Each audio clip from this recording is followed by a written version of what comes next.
deputies nowadays. It's weird. So actually, I'm not going to really do a whole lot except to say that we do have a new chief in place. He started a week ago Monday, so this is his 10th day. No, it's an 8th working day. So go easy on him, but I don't know further to it's Chief Christine. I don't know if I'm supposed to stand up or how. Stand up anyway. So, first of all, thank you for the opportunity to be here tonight and introduce myself to you and get to meet every one of you. It's an honor to have been selected as the Asheville Police Chief. It's a long journey for the folks here, and certainly a great opportunity that I'm very appreciative of. Madam Chair, appreciate the opportunity to be here. So thank you for letting me speak tonight. I'm very excited to work with the great women and men of the APD. It really is a great police department. But like policing over the years, policing has to evolve and constantly look at what you're doing in practices and meet the expectations of the community we serve. We certainly are on a good foundation, but we can always get a little better. And with all you, we can do that. We want to be a great 21st century police department, and I think we're well on the way.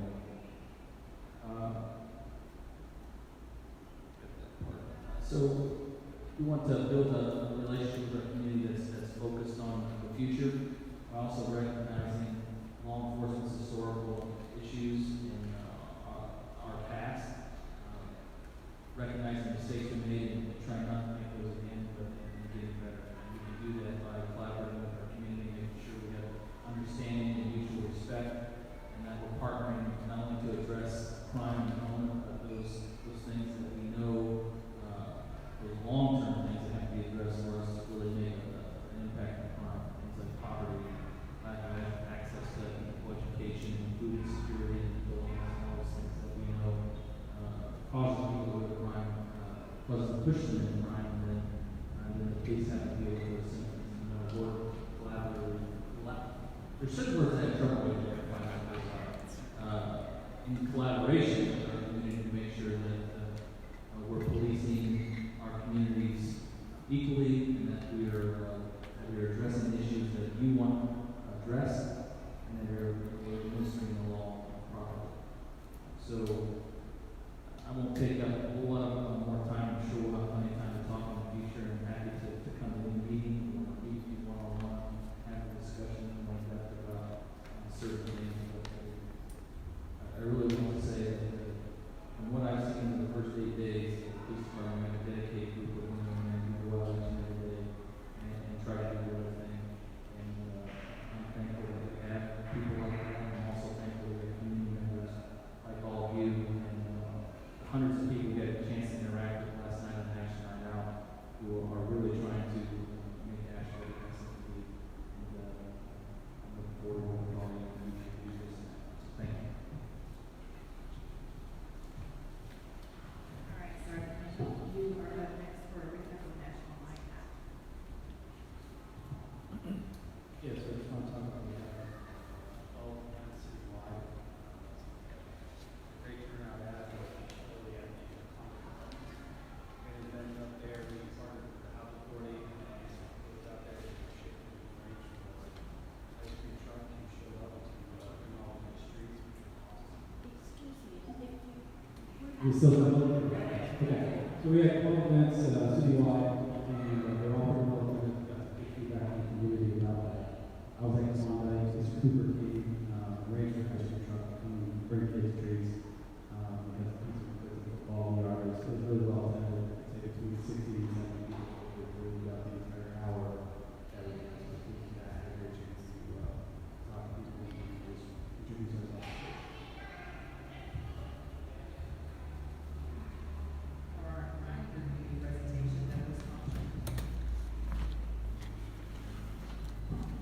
Good evening. Before I begin the breakdown of the regional assessment, I wanted to talk about some citywide trends, particularly vehicular theft, motor vehicle BMEs, and bicycle theft. Across the city, vehicular theft is up this year compared to the last 5 years. Typically, about 22 motor vehicle thefts per month. This year, on average, we see 38.4. The months March, May, June, each had 18 or more motor vehicle thefts than the historical 5-year average for that corresponding month. And the highest concentrations have been downtown, Haywood Road, and along Tunnel Road, but it's affecting the entire city. Same goes for motor vehicle B&Es. We're at an all-time 5-year high.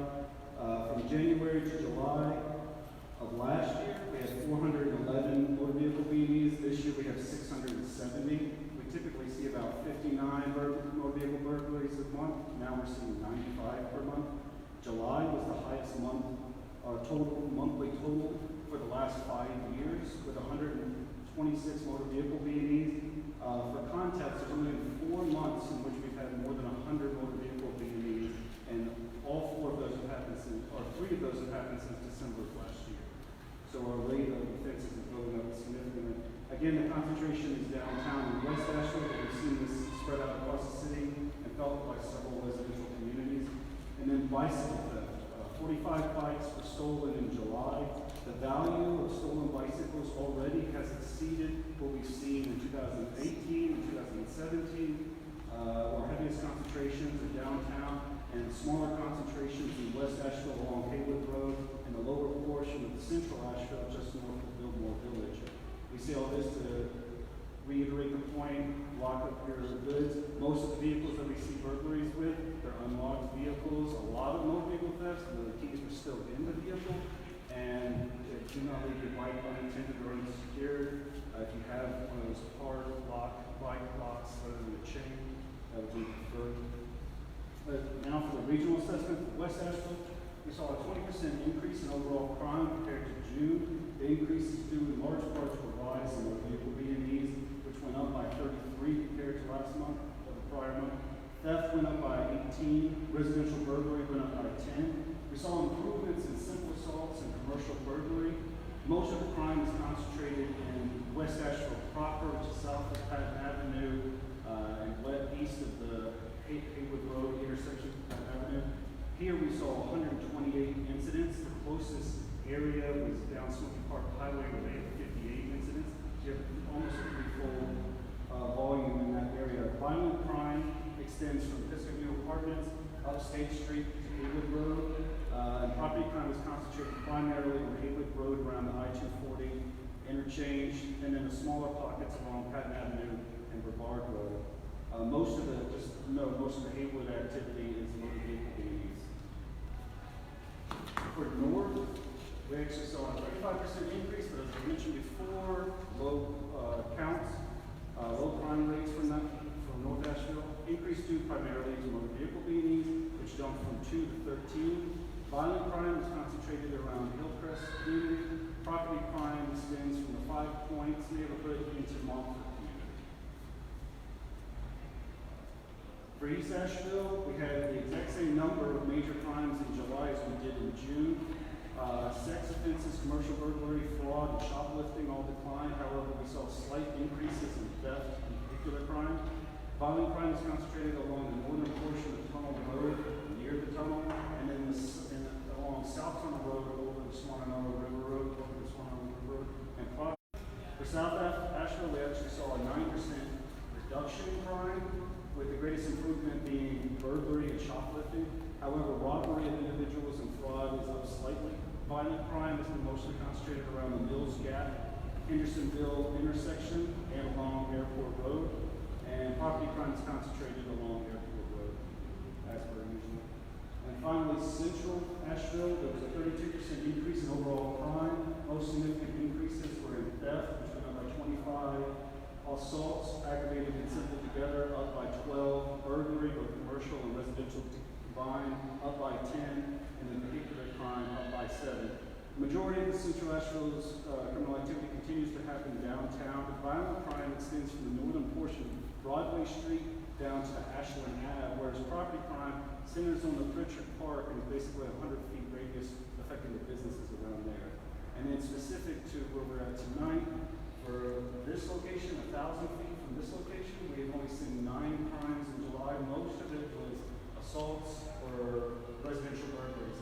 3 residential burglaries fell in Livingston complex, 2 larcenies, one which was at the Greens Mini Mart, and an indecent exposure at the Greens Mini Mart. We've done a lot of patrolling in this area, just specific to the 1,000-foot radius from this location. There's been 3.8 hours of crime prevention and foot patrol just last month. And if you look from south of downtown, not including the downtown area, but south all the way down to the southernmost central point of I-40, we've done 21 hours of crime prevention and 66 hours of foot patrol. The highest concentration of crime within this area centers around the Murray Hill Park due to property crime in the surrounding area, burglaries, motor vehicle BMEs, and then the volume of crime at Bartlett Arms, which only had 8 crimes in July overall. Any other questions? Yes, sir. For the motor vehicle BMVs and the bicycle. Can you speak up, please? Thanks. For the motor vehicle BMVs and bicycle thefts, since so many were unlocked or keys were in them, are these local residents or are they visitors? Alright, so it's both. In like downtown area, we get a lot of tourist traffic, but in our residential areas like Kenilworth, that's our residents. So it depends on where particular area you're, for east Kenilworth, we have residents mostly.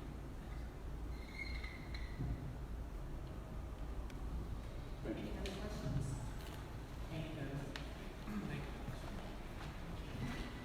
Next up is Officer Wilson. Good evening, Wilson, update.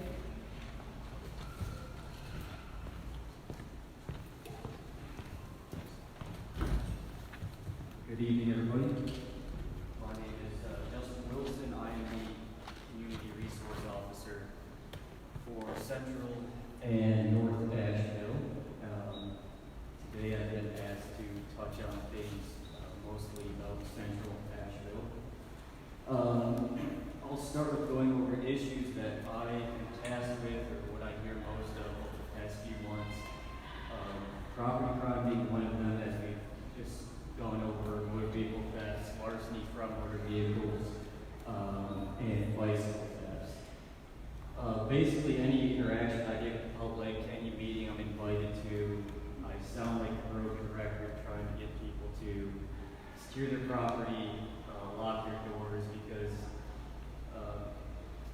if you respond to these calls and you read the reports, you'll find that largely these are unlocked vehicles, keys left in the ignition, spare keys left in cars, and things such as that. They're very preventable. So a lot of my time is spent trying to convince people to take that extra step to secure the property. Another thing I'm tasked with quite a bit is homelessness, vagrants, specifically downtown Asheville. And what I found is right around the month of May, I started getting an increase in complaints from businesses in Central Business District and some other areas like the River Arts District. And so that is really made it important for me to communicate with businesses in the area. We're having issues with people littering on their property or trespassing after hours. So it's been crucial for me to stay in contact with these businesses, come up with strategies to prevent trespassing from happening on their properties, as well as addressing homeless camps that are nearby, which seems to be chasing my tail in a way. Lastly, another issue that came up, which is been sort of unique, is issues within the Jewish community of the threat of active shooters. After the shooting in San Diego, a lot of our local Jewish communities had concerns about what they could do to prevent that, or anything they could do to their establishments to improve security. So I've met with most of them, and they're really taking the threats very seriously and doing everything they can to improve security and train their staff and congregations on how to deal with something like that if it did happen.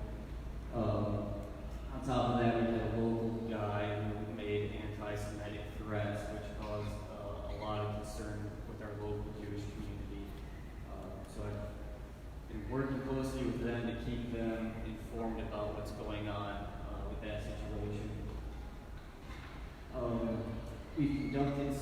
operations the past few months to address a lot of these problems.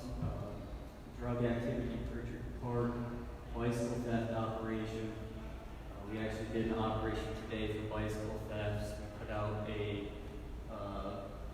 unsecured bicycle on Haywood Road, and we had someone steal it within 20 minutes. So it wasn't kind of what you would expect, given the amount of thefts that are happening. So they are out there. We've done manhandling operations and 4th of July operation, which was very uneventful, thankfully. Community groups I've worked with, the River Arts District, Business Association, West End Cleveland Avenue neighborhood, South French Broad neighborhood, and East End Valley Street. They all invite me to their monthly meetings and try to keep a close relationship with them. Community outreach that the Central District has participated in was the South French Broad Neighborhood Appreciation Dinner that they held back in May. We worked with the YWCA for Children's Event, National Night Out, and Vacation Bible School at the new Mount Olive Baptist Church here in Southside. Questions, comments? Thank you.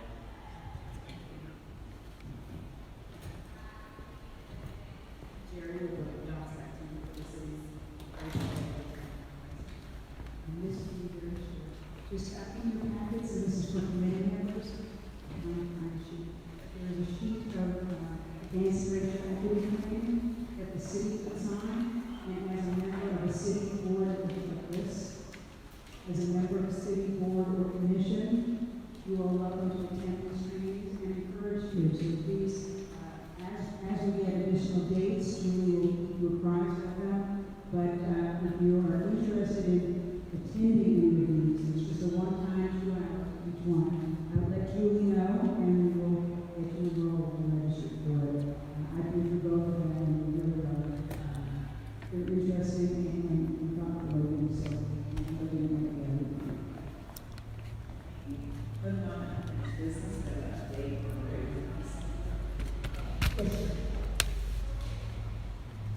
The program run by REI for Great Recreation. I'm sorry. The program is put together by REI. No, this is a different program. This is not REI. This is not our program. This is a program that is put together by the city's Office of Inclusion and Diversity. So it's specifically put together. So is this going to be a one-time thing, or is it follow-up? No, it's been going on for several months now. So they started with Advanced Racial Equity 101, and now many of the city's employees have been through 101. They added about 2 months ago Advanced Racial Equity 201, which again city employees are starting to go through. I don't know what the plans are after these 2 classes, but they're trying to get as many employees through as they possibly can in these 2 courses right now. They are tasked with quite a bit, and they've got a great staff who are working really hard to bring these trainings and open up some eyes and some awareness to things. Thank you.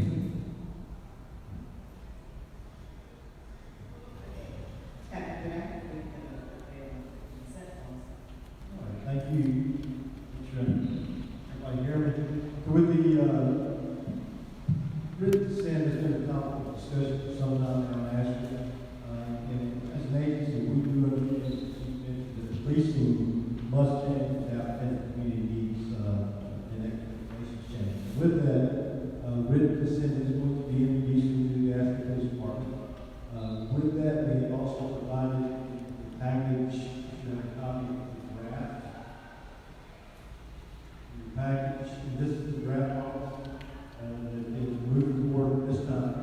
We're not prepared to keep going detail with it tonight, or respond to questions that Chief Bailey and the city manager who both will have to come back and invite the conference at the meeting and answer questions at that time.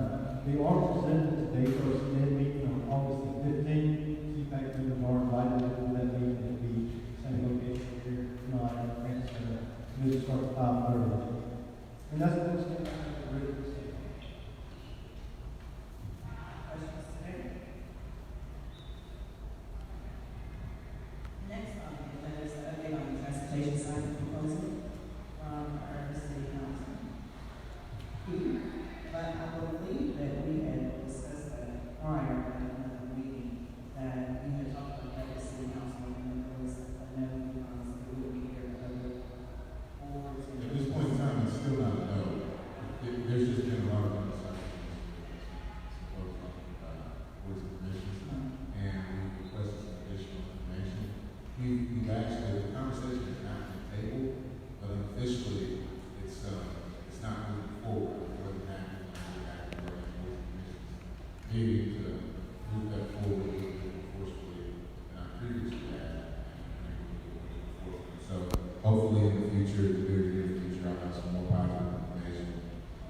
believe it's someone in the air. I think it's someone that's sleeping right now.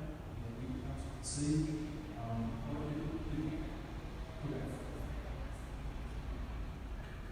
Let's see. Okay.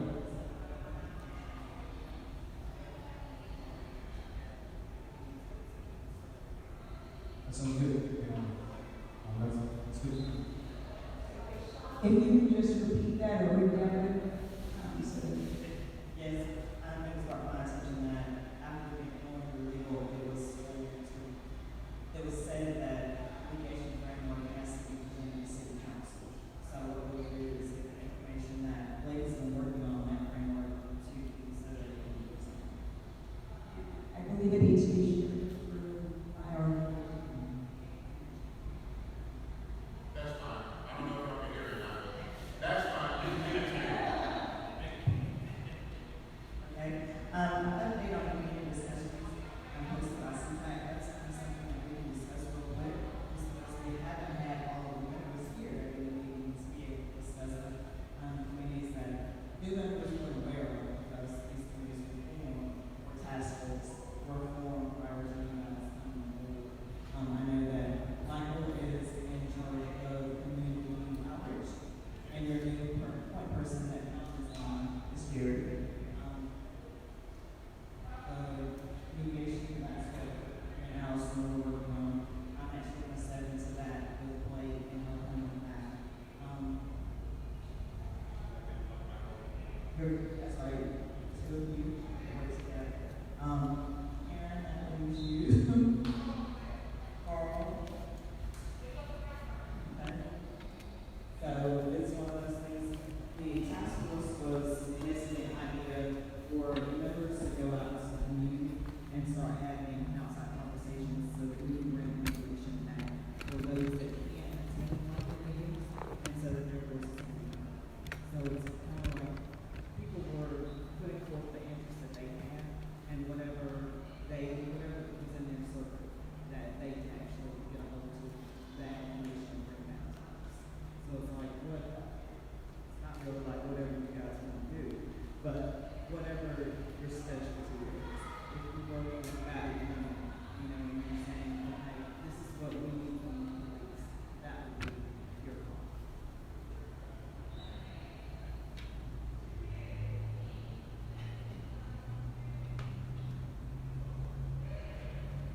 I don't know what everyone else would like to do as far as forming committees. We had two people on each one, two or three, and we kept it under four so that we didn't have the official meeting.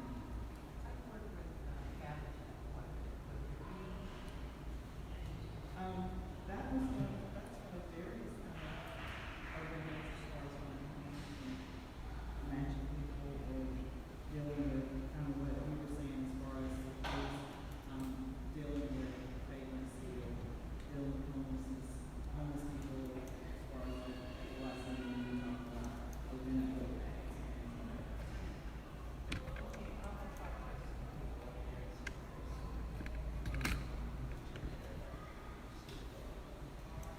You use your microphone. Oh, sorry. Karen said that she works with the habitat, and she would go and see if there were any issues that they had that she could go to them. And the committees have already been established. Well, the people that are on the committees are no longer on the committee. That's the thing.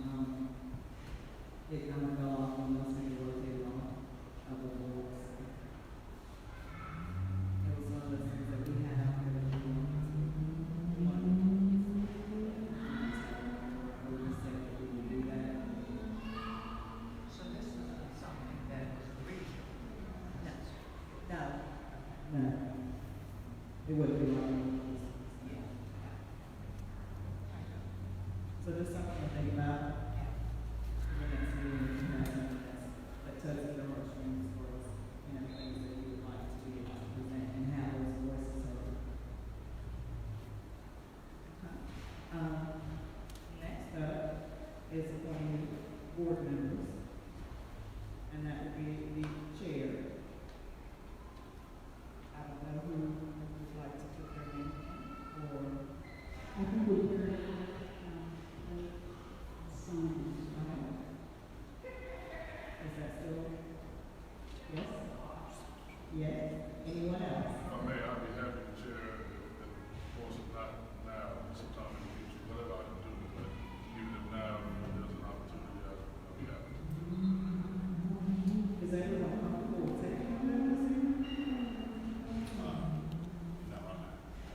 Yes, I would like to hear.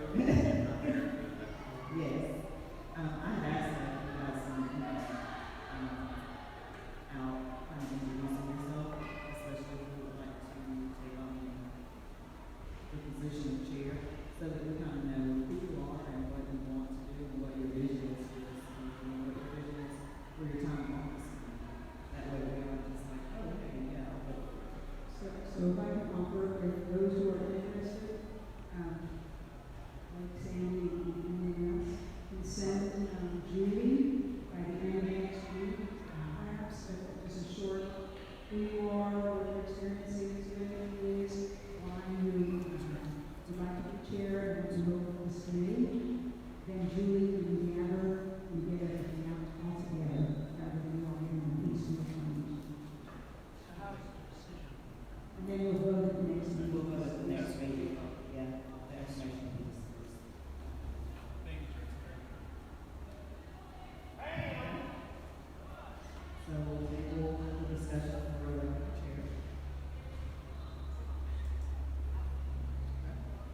Is there any new business?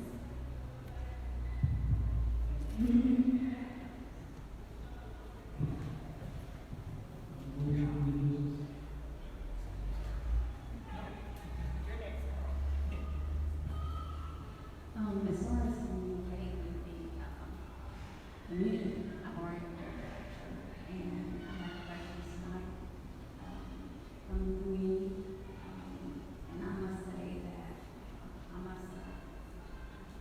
was disappointed in the news where the games are in Asheville, because I'm not in the game. And I have a lot of people around me, children and everything. And also my personal contact was not one of the things it was outlawed. I'm having a hard time understanding. Hearing. Stand up. Okay, so, I've been getting comments and questions from the community. And, excuse me, obviously, given the news recently, we were affected by the article in Citizen Times designating where gangs are located. Because everybody is in a gang, and gang members and themselves cannot be judged, really, unless you know. And what I've encountered recently has not been about the gangs. I know no one in the gang, but a guy tried to attack a disabled man at the ARC station and his service dog. He claimed he was with Alex, and then he claimed he was with Aaron Brotherhood. Those two things right there, we really need to focus on beyond the housing communities, but have a game plan, when you are focusing on the housing communities. So, and also, the homeless, the vagrants, I spoke to Officer Stewart today, and they seem to feel like they're harassed. They are people with mental illness. They didn't plan to be homeless, and I'm just wondering why all the arrests, what does that, what is the city gain from arresting people who don't have a home? Don't know where their next meal's coming from, but they're constantly in and out of court, at the courthouse. And a lot of people, when you're stressed, you lose your memory. You don't know when your court date's going to be. So I would like that looked at, because I think a whole lot of time is being spent downtown on the homeless instead of walking throughout town, because I'm sure there are other things going on. And that's how not only homeless bill, public bill,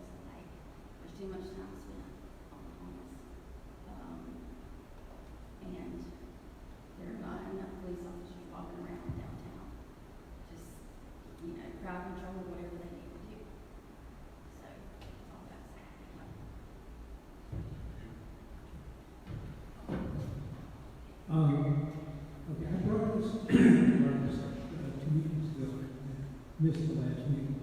But where I'm coming from, and I'm not asking the question, it's sort of a free my thoughts on who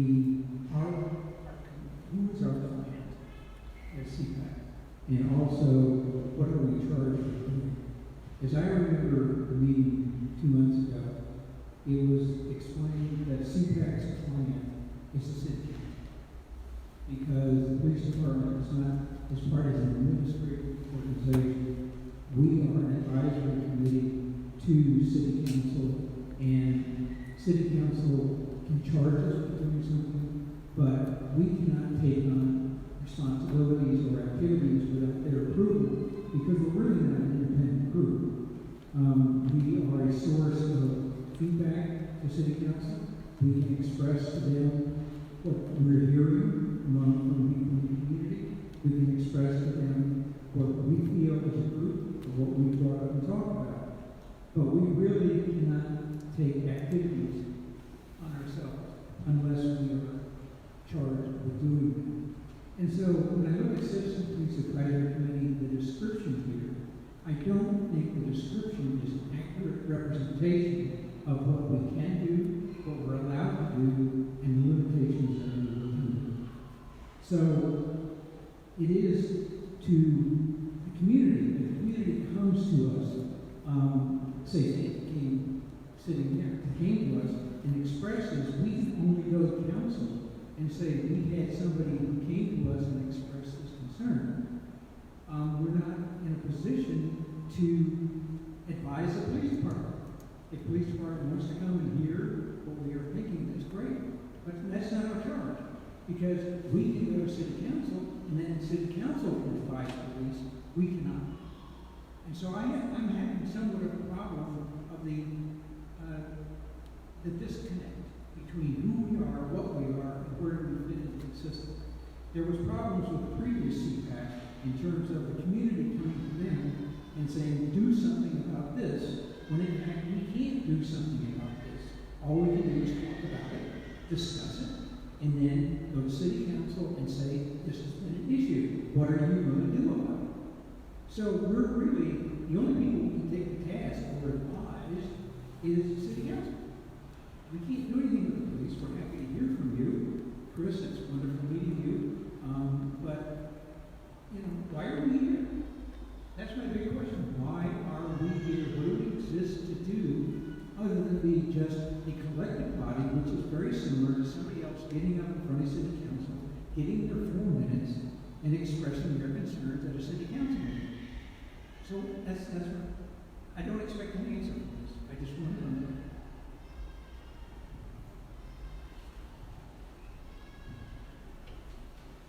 Jerry, you would be able to answer that, but all I do understand what you're saying and what you're expressing. It has been an ongoing concern.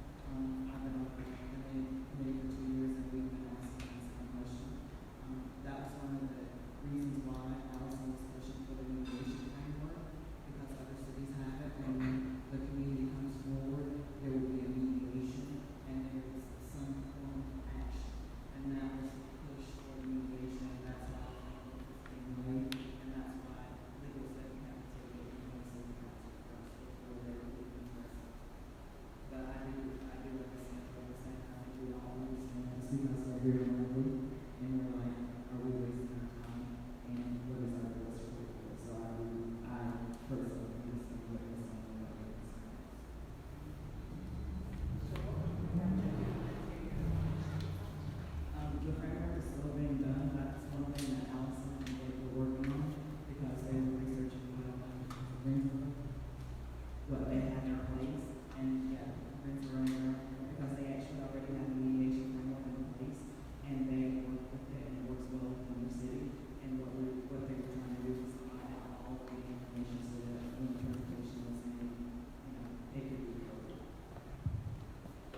This is where you can play an active role. What that looks like, that's where you can help define that and mold that.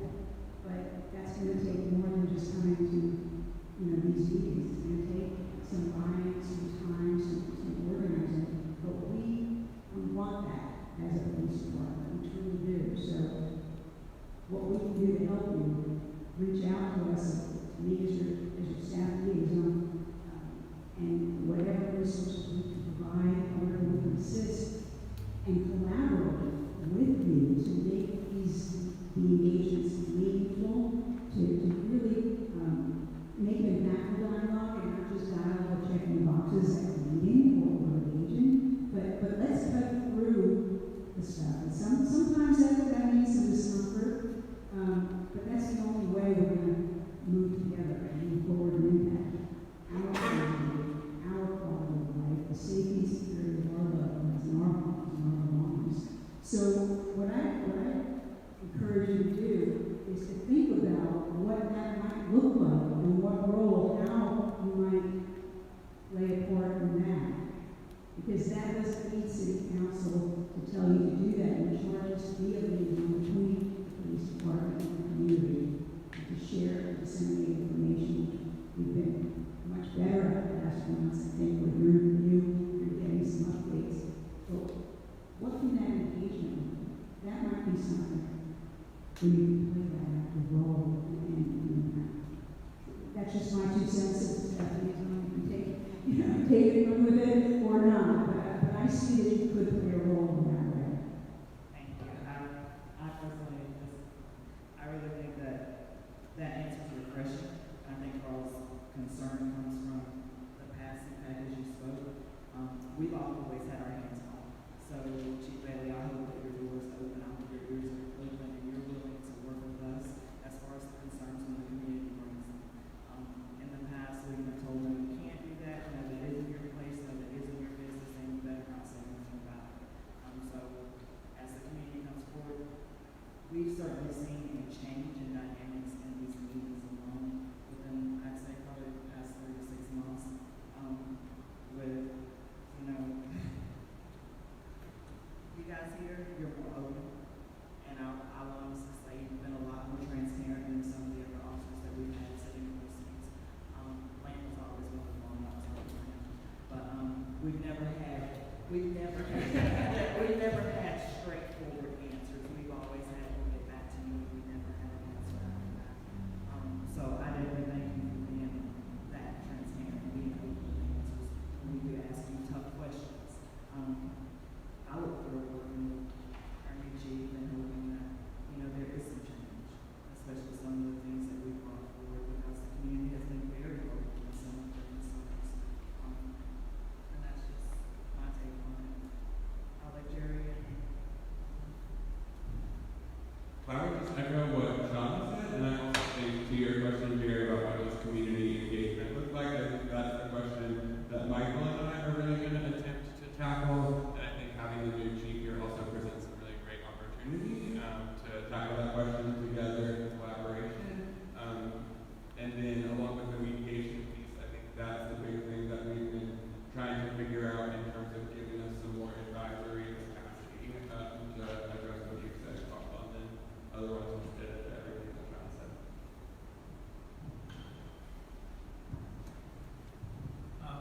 I appreciate everything you say, and I think everything you want to do, we want to do. I don't think that we're not on a different page.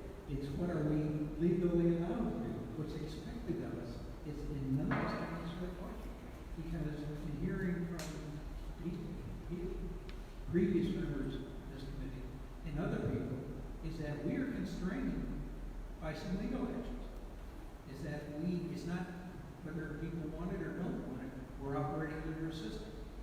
And because of the nature of the committee, we do operate under certain constraints. And I think there needs to be clarification and hopefully a clear ability to say, this is what we want you to do. And we have the full backing of the city council to say, you're out there, we'd like you to do this, and you can get back to us, well, you can't make decisions or something like that. But I think we need some direction from city council as to what do you expect of us?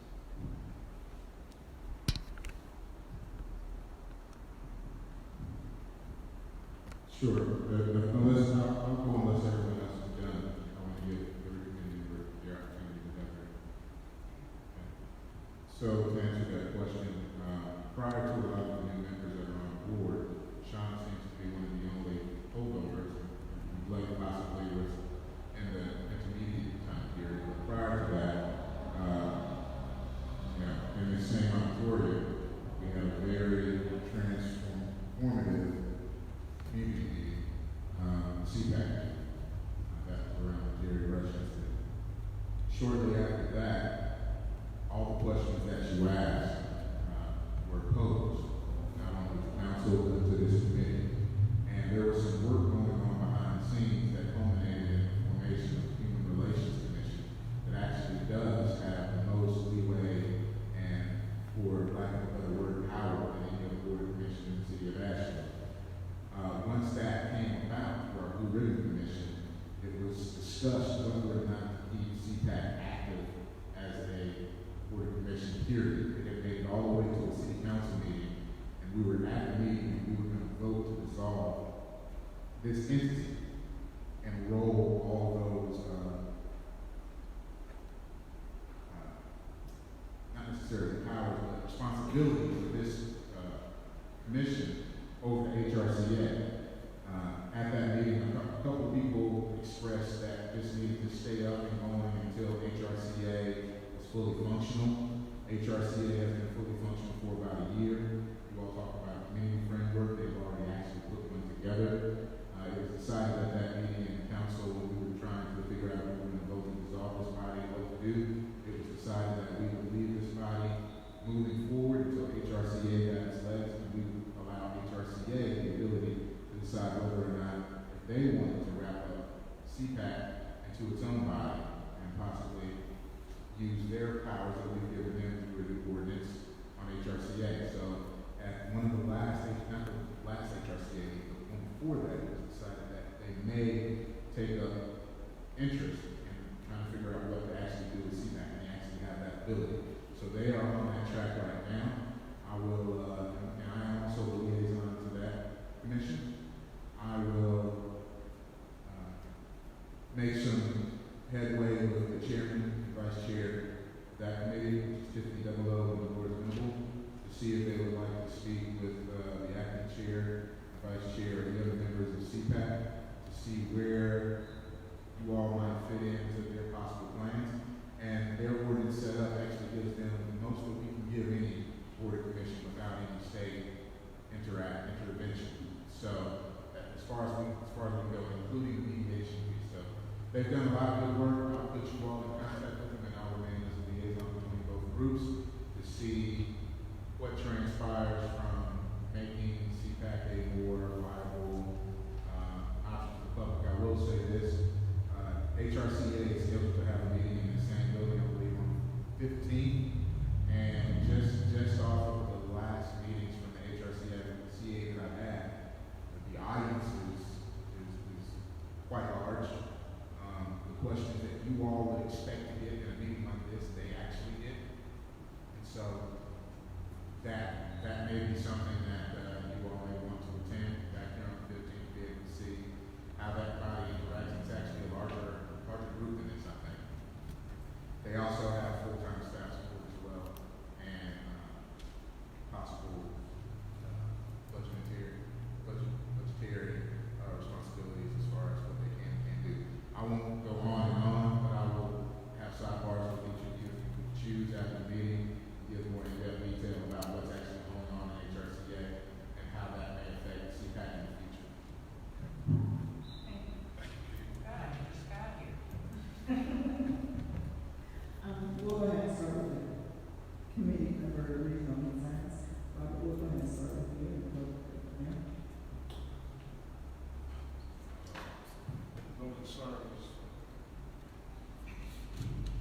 No concerns. I'd just like to thank everybody for you all hosting National Night Out with us.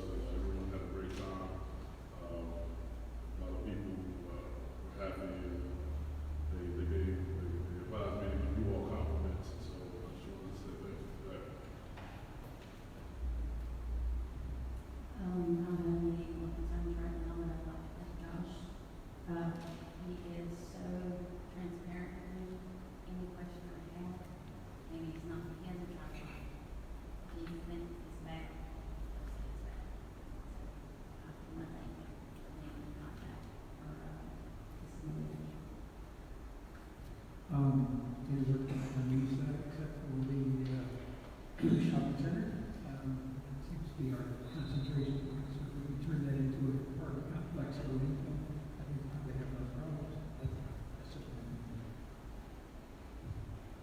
no concerns. I just want to make a statement.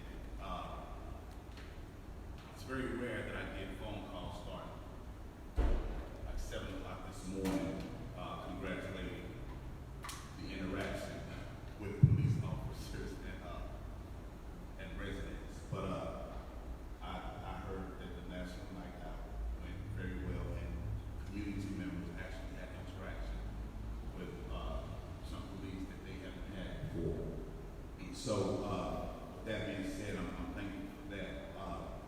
With me being a part of this CPAC committee and being back from my new job, I'm hopeful that CPAC and the Human Relations Commission can actually work hand in hand to start making some things happen, because at CPAC we are charged to advocate for programs that could be effective in the community. We are charged with being the liaison for those who are in the community, and I'm talking about the communities that CPAC was actually the CPAC board was put together to serve a certain community or group of communities. So I know that we're charged with that, and I'm sure some of us have opportunities to have conversation with people that are in these communities. So I'm hopeful that we can continue to do this work and get reports like I was getting starting 7 o'clock this morning on phone ringing off.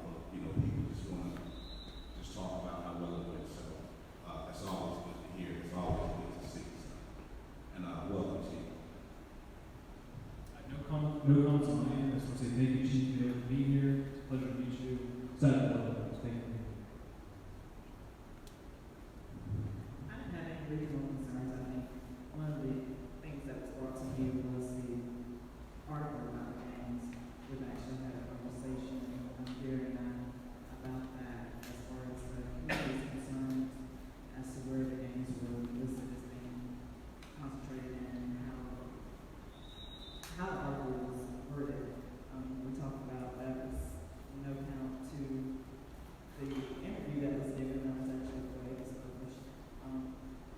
But we did speak about the concerns of citizens saying, being labeled as stereotype because they live in certain communities, and being labeled as being gang members just because of the way they live. I don't have any particular community concerns, except I did hear some similar feedback about the Citizen Times article from several different folks, and also just concerns about quite like a full list of the 65 other crimes and hate groups weren't listed, particularly like a lot of LGBTQIA folks that I interact with were pretty concerned about that. Also, especially like after Michael Beach made a public comment last month that there may be 2 APD officers identified potentially, allegedly not verified, in hate groups on social media, and to not have like information about all of those hate groups or the names listed was just slightly concerning. That information really helps keep myself and my community safe. I don't have any concerns of the south side. Everything seems to be going well there.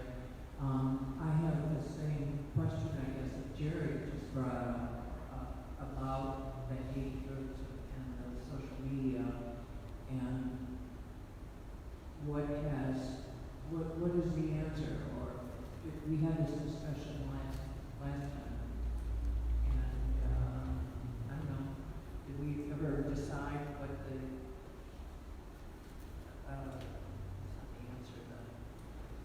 what is the protocol?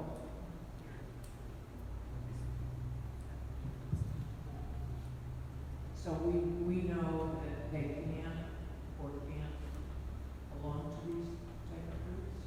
Anything that's inappropriate, discriminatory, all the rules of conduct, right, really covers all of that. So if people were to be in social media or in any of those groups that are considered hate groups, posting appropriate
American minority communities. That is not what the town was.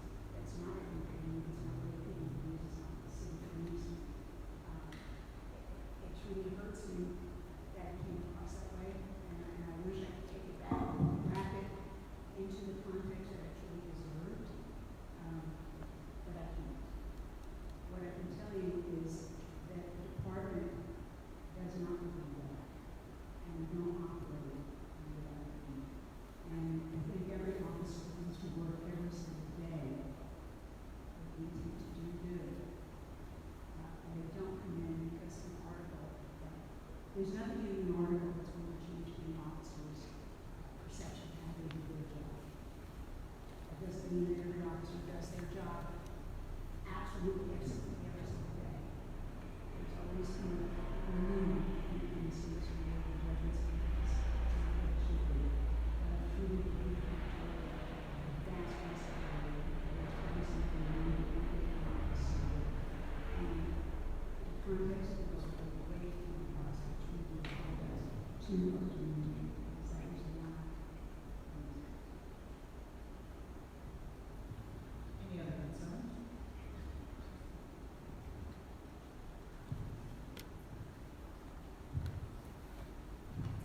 One thing, I've heard recently from people who call the non-emergency number, bad attitudes. They're always that they seem to be uncaring as to someone's plight. The reason that they're calling the non-emergency in the first place. So I would say please check on that because we have emergencies here and even support. So nothing bad happen. I mean, it's just not a good thing. We need supportive people on that line, on the call, about something that's serious. Because some people that will call and they'll get made fun of or something like that, depending on what they're calling. And even I have experienced that. So just be aware that that's coming off the line.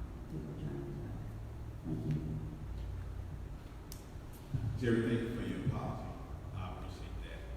Perception is reality, though, and with that article, it's not the police yet. We've already had concerns about that, but now we have to worry about people that read the article that now think that because young black dreads or tattoos that you're attached against. So whatever can happen now to kind of put another article out that can show the reality, then I hope that it'll be the next best step. But I had a conversation with the author of the article, and his mind, I can see how words can get twisted with him.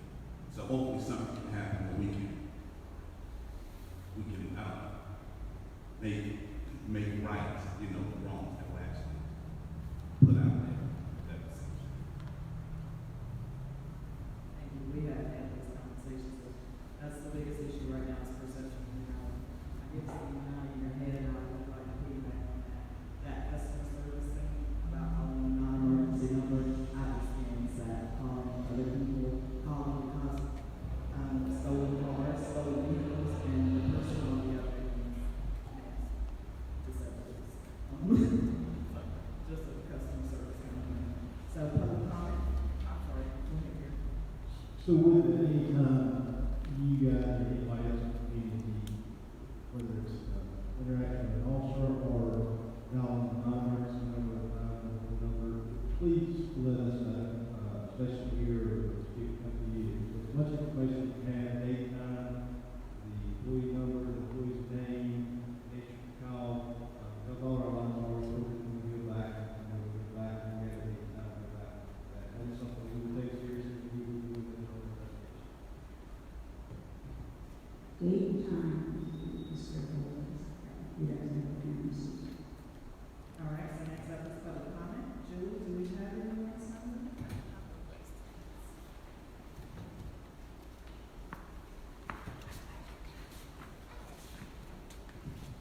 Thank you. That's a signing list. So guess what? We're not going to use a list. We will just ask people if they have public comment.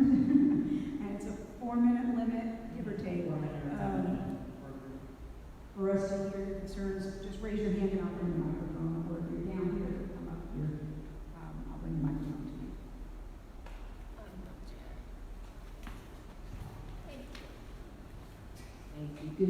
you know me, by way of introduction, I'm Carol Boston. I returned from the areas of civil rights and immigration and served on this board for 7 years, overlapping with Shauna and the challenges and the struggles that have been expressed, I think will be shared by people who serve in my era. And as you talk, Shauna, back at the top, I'm sort of talking, right? It's been challenging, but clarification, as Carl suggests, of authority and power. But it's not really about intent, but I think it really is about the authority and power and the limitations thereon. Expectations get raised, and consequently, distrust, unfortunately, increases when that occurs. But it is encouraging to hear some of the exchange tonight and to feel the absence of some of the defensiveness that I think unfortunately characterized a lot of communication between CPAC and the department and the community members in the department. A couple of things in particular I'd like to pick up on. Carl, you asked Jerry, when she referenced racial equity training, whether or not it was REI, Racial Equity Institute. The 2-hour trainings that the city is putting on are consistent with, but of necessity, do not go in depth to material that a 2-day Racial Equity Institute training presents. Robert, I think you've been through REI.